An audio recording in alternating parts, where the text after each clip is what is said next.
Hello and good afternoon. This is Amanda, your art teacher, and I'm here in my room. I am back from a trip I just took to Newport Beach and Laguna Beach. I was there for about a week and I went down there for an art show. I participated in the Newport Beach 59th Annual Art Exhibition, and it's really cool how this came about. I'll show you photos. Here's me, and it says Newport Beach Art Association. And these are the two pieces that I brought. I took beachy art because I thought that would be a very good fit for Newport Beach. And here's another photo of me, and my dress had like shells on it, and there was like blue, and it matched my art, which was great. So I loved that.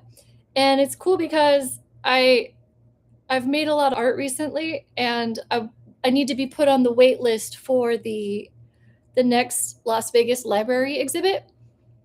And I was like, yeah, I could do that, and I want to do that, but I feel like it's time to expand outside of Vegas art-wise.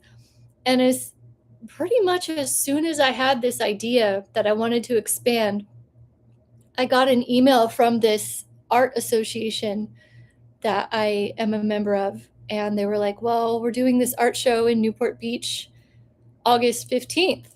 And I was like, oh, really? So, you know me, I had to make a big trip out of it. I didn't want to just go for one day. And I drove down there. I drove down to Newport Beach from Vegas, and it was lovely. And so when I was in Newport Beach for 3 nights, and 3 or 4, I don't know, 3 or 4 at each. And then I was in Laguna Beach,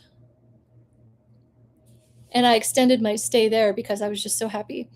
And so I was in Laguna, and I went to the Laguna Art Museum because the juror of the art exhibition is the executive director of the Laguna Art Museum. So I was hoping to meet her, but I didn't meet her.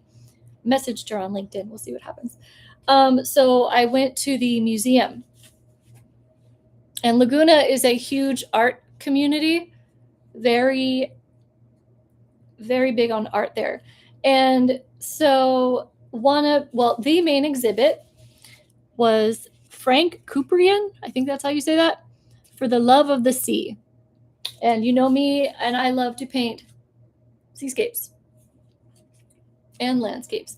And I'd never heard of this artist in my whole life. And it's very Monet feeling, color-wise, mood-wise. And so we'll get into that. This exhibit is on display until September 7th, so I'm glad I got to see it. And so this is him in 1915. I think that's around the same time as Monet, or was Monet like the late 1800s? So old, over 100 years, we can just say that. And he studied in Europe, so that could be where he got some of his impressionist-ish techniques, knowledge. There he is, old guy. And he played piano, and he was a very extremely important artist in Laguna Beach. And back at this time in the early 1915s, Laguna was just becoming an art colony, which is just so cool. And there was another book I should have bought too. I think it's called Art Colony. I could still buy it. Okay, it says, Frank Cuprien devoted his life to the sea. For more than 4 decades in Laguna Beach, he shaped his days around the rhythms of the Pacific and cultivated a life in which painting, writing, music, and civic life were closely intertwined. Laguna Art Museum preserves much of what survives of this world, including his poems, philosophical writings, early sketches, and watercolors from his European travels, scrapbooks, and the guest book, that records decades of visitors to his home. Together, these first-hand materials offer a rare opportunity to understand not only his work as a painter, but the presence he held within the early art colony that became Laguna Beach. Okay.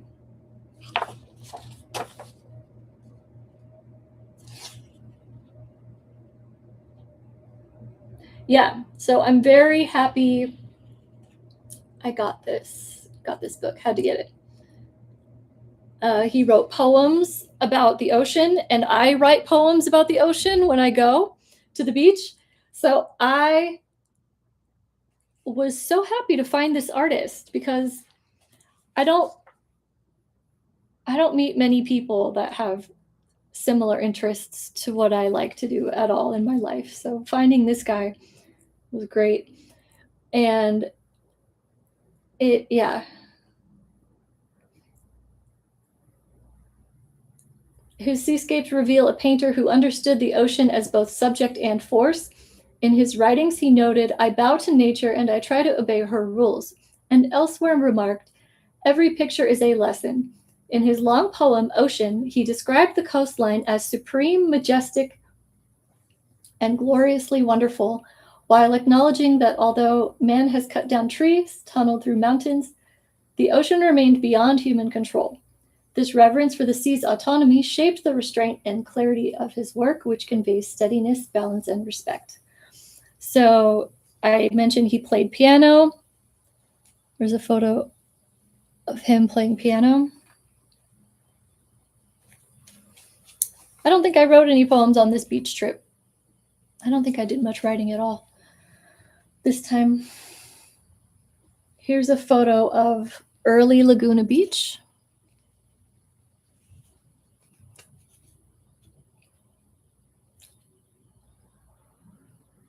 As Laguna's cultural life expanded during the 1930s, Cuprien helped sustain the visibility of the arts through his long involvement with the Laguna Beach Art Association, the artist-founded organization that would later become Laguna Art Museum. And then early summer exhibitions organized by local artists evolved into what became the Festival of Arts, an outdoor art fair that introduced visitors to the work of the colony.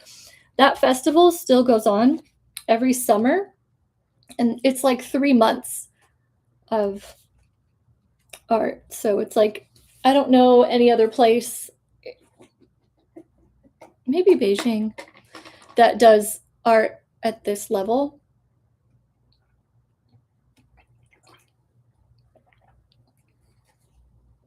So it was a really cool place to be. I walked around and saw, like, it's just like a whole city of art galleries. When you walk up and down the Pacific Coast Highway, it's just all art galleries. It's like the coolest thing ever. His national recognition came into focus in 1938 when he presented a painting of Laguna surf to Franklin D. Roosevelt during the president's visit to California. So I mostly love to paint Virginia and Virginia Beach. That's like, my home area. So to find someone that put their life into painting their home and the beauty of, what inspired them is so wonderful. Okay. Get ready for this. Get ready for this. You're not going to believe this. You're not going to believe this. Okay. I don't know if you remember, I had a cat named Tuxie. She was a tuxedo cat, and she would hang out with me while I made art all the time. Look who had a tuxedo cat.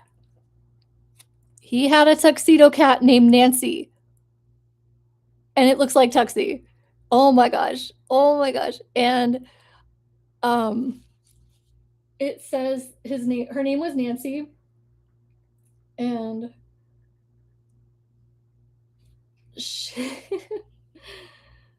she like would hang out with him while he made art and played music and stuff. And to see this picture is in the museum. So when I saw this, I was like, no way. No way. So this makes me so happy. So yeah, there he is with his tuxedo cat. And okay, here's a painting. Here's one of them. And he uses a lot of complementary colors, like red and green, yellow and purple, and bluish and orangish is in there too. And I use a lot of complementary colors as well as contrast.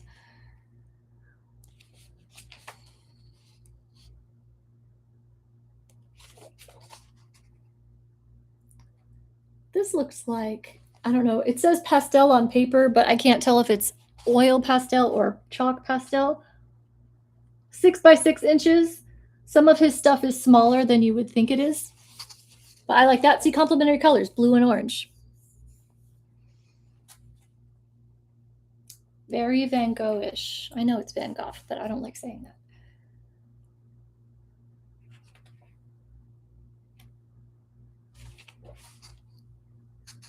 There's a small one. And that says San Juan Point, but they later renamed it to Dana Point.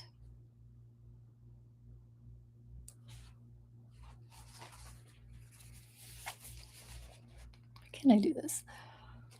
Is everything backwards? Look at that. I love that. I love it so much. I love it so much. And when I was looking at his pieces, back in that time, I don't think they had any other mediums other than paint thinner and oil to dilute their pieces. So a lot of his art is like glossy, and it inspired me to like paint something that I just use oil as a medium, oil and paint thinner. And I've done that, but now I want to do it with this guy in mind and channel him. Okay. Oh, this says New Jersey Beach. I don't know if it's New Jersey, or there's a lot of different named beaches in Laguna, and I don't know why they do that. But here's one. Where was he born? Dang it.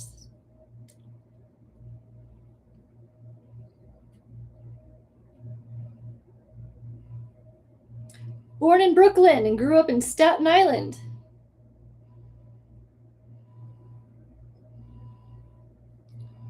At age 18, he studied at the Art Students League in Manhattan. Studied in 3 years in Philadelphia. I did that too. Yes. And then he went to Europe, where he remained for 11 years. All right. Love this guy. Oh, this. I think this was one of my favorites. Adjust this. Look at the colors on this. Look at that. Subtle complementary colors, like that slightly purple with yellow. This one's called the Golden Hour. And this is a big one. This one's in the front room if you go to the museum. It's right in there. Oh, the inspiration is infinite. Okay, here's one we have with a lovely dark teal. And then a lot of them look like this, like these lighter colored ones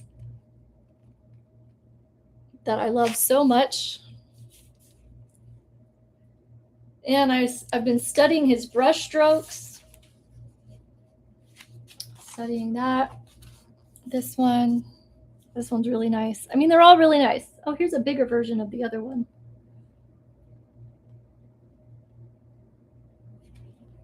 Yeah, look at the light.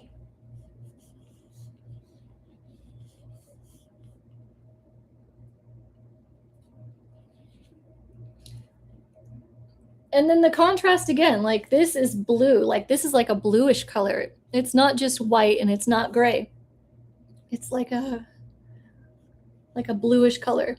So it really pops against the orange. I like how he does that. Here's two more. See, another very light colored one. And then look at this one. Look at this one. Look at this green. Chartreuse down here. Oh, I love it so much. And then blue and orange again. And then purplish, slight purple down here and yellow. Complementary colors again. It's just so pretty. This one is called Untitled. And it's only 13 by 11 inches, so that's pretty small. This one's 18 by 24 inches. So they're smaller pieces. But as we can see, we don't,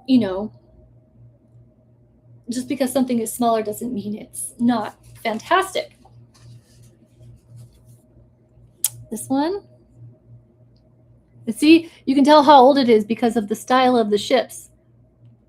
It looks like a very old sailboat. And the light coming down is so pretty. Oh my gosh. And this one is really small. This one is 10 by 12 inches. And it's called The Day After It Rained. And it says study. So this probably is not a finished work. This is probably just a sketch. But look how good that is for just a sketch. I do that sometimes. Not all the time. I'd rather just work on the final piece, but I have done it.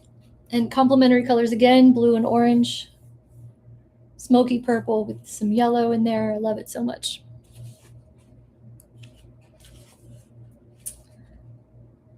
Another one with some light inflections. This one's really nice. Blue and orange, yellow and purplish. You see a pattern here?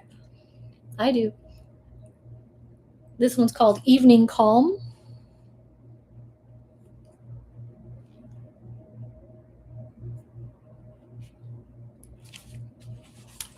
Here we go. So this one's a study. So it's like a sketch or like a rough draft of a painting. This was his house. He called it the Citadel. And this is located on Agate Beach. And when I was in Laguna at my hotel, I was right across the street from Agate Beach. And when I saw this, I was like, no way. Because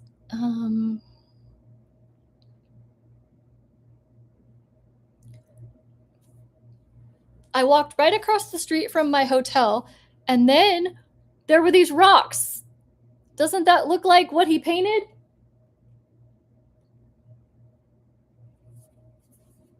I was shooketh.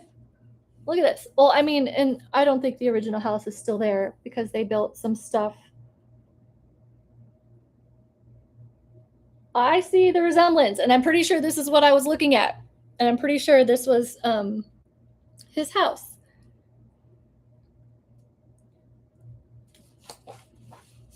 I don't know. I'd have to go deeper into that. And then this one's actually pretty big, 32 by 26. It's one of the bigger ones. This is the final draft.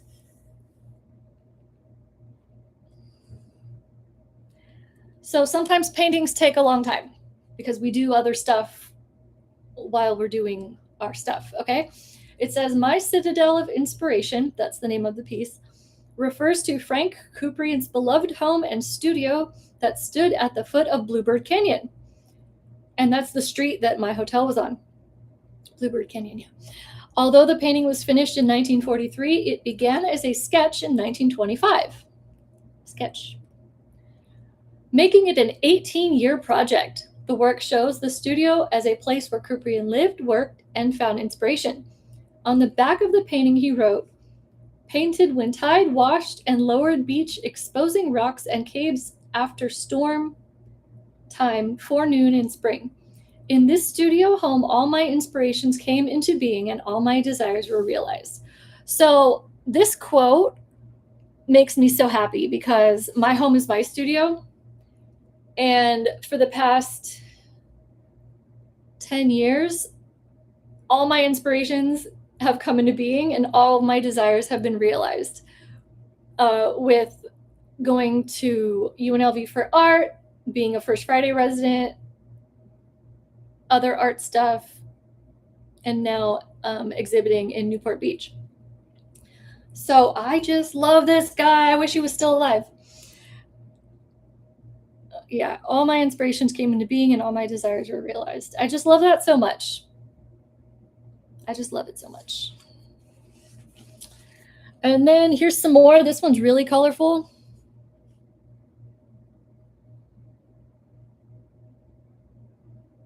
Yeah, the longest piece I have, or the the longest a piece has taken me,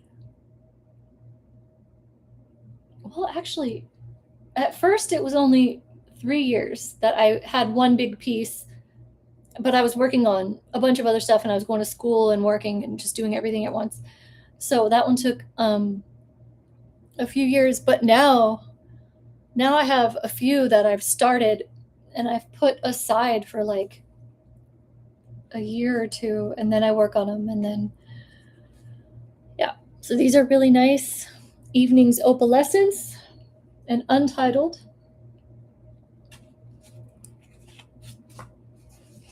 I like this one. See, this one's just a landscape,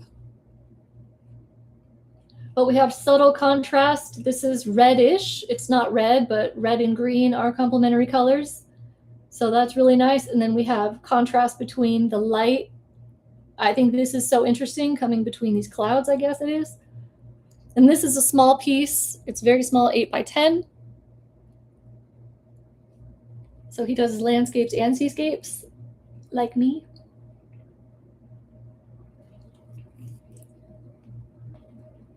Evening's Iridescence.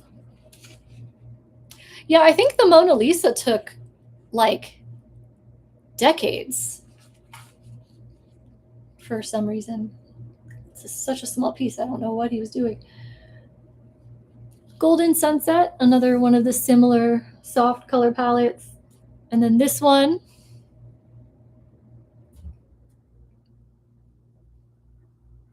He lived here for a while.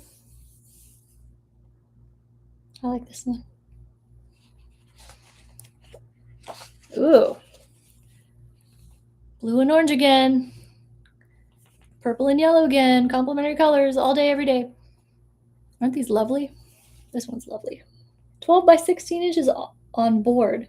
Some of them are on canvas, some of them are on board. I like this one. This one kind of reminds me of the one I'm working on right now.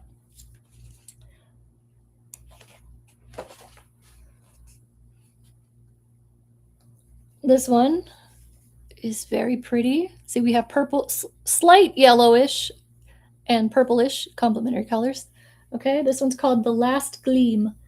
And it says, this painting was acquired directly from Frank Cuprien in 1920 by his neighbor, Thresher Ames Rippey.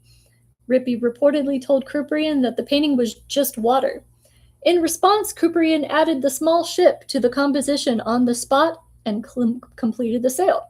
The work is titled On the Verso and signed with the artist's monogram. I don't see his signature anywhere. But yeah, the guy was like, it's just water, I don't like it. And then he added this tiny little boat. He's like, okay, I'll buy it now. Okay, this one's called Rolling Waves. And it has some lovely backlit waves, a little bit more detail, more light reflections. So good. So good.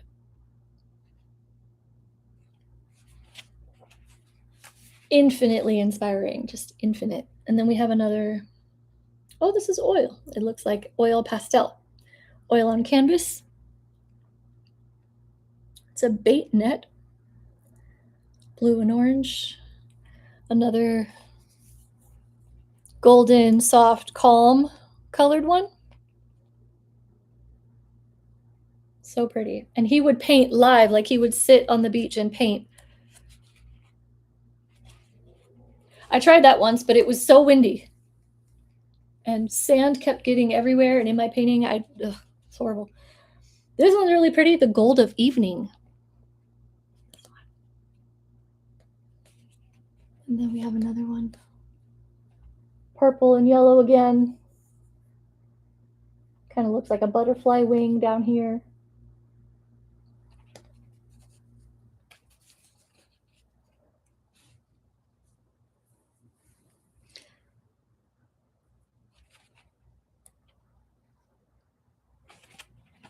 Ooh. This one's called It Rained the Next Day. Very fiery. I like this one. This one. It looks kind of stormy. And I think there's a tiny boat right there. I think that's a tiny boat. And this says out my hotel window. The Isle of Skye. I don't know what that is. I like the movement in this one.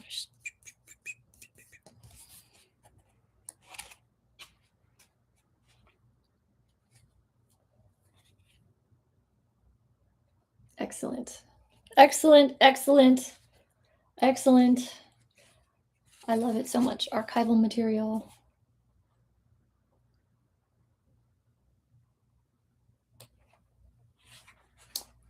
Here's a picture of him painting at the beach with a hat. This is one of his palettes.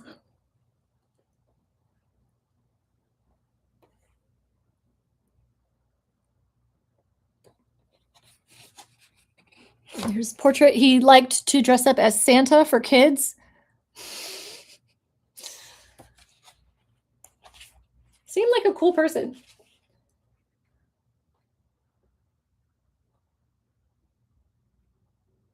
Here's some of his poems.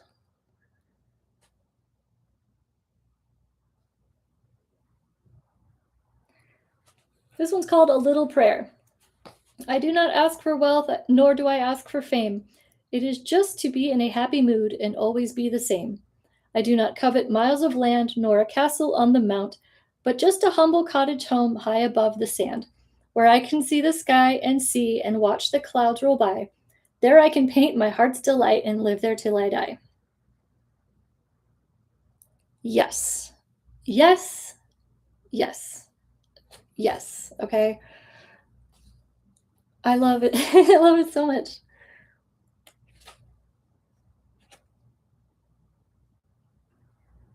And he wrote that in 1939. And some sketches. Yeah, a lot of art history. I didn't even know of this guy. And now I do. And I got this. I'm just going to like leave it open to like random pages on my coffee table. Just, or maybe like right on my dresser so I can just always see it. Because if you put stuff away, if you put it out of your mind, you won't work on it. That's why I always keep my art right here. So that is my story that I wanted to share with everybody because it brings me joy and I like to share joy in the world. And I like to share art because not everybody gets to learn about art, which I think is sad, but that's where I come in. So I'm back home. I've taken some pieces off my wall because I have to take them out of the frames to photograph them for my portfolio. And I'm going to come live later and work on this one because this one's, it's time to work on it.